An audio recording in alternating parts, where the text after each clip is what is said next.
Stefano Geller, sono trascorsi 100 giorni dal deposito della proposta di legge sul fine vita. Che tipo di appello lancerebbe al presidente Luca Zaia e al Consiglio regionale?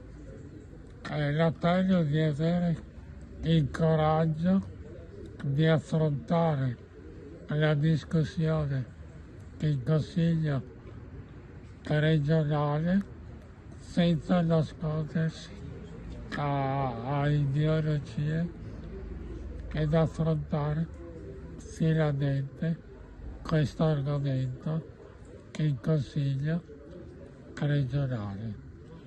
Stefano Geller, che cos'è la sua vita oggi? Che cosa direbbe a chi non capisce o a chi non sa?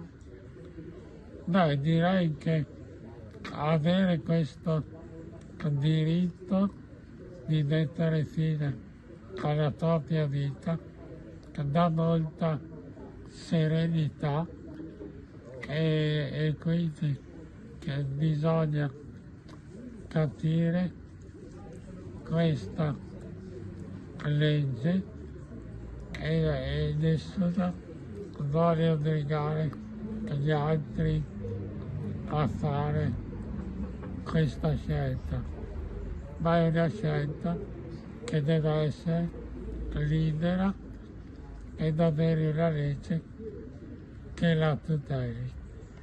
Diceva prima che siete pronti anche a iniziative eclatanti se non riceverete risposte.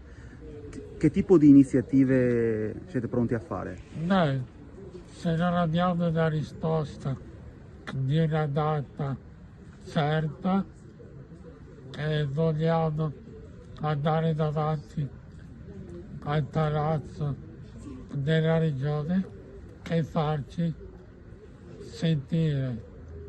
Se non basterà, sono disposto io e altri a fare anche il sciopero della fame.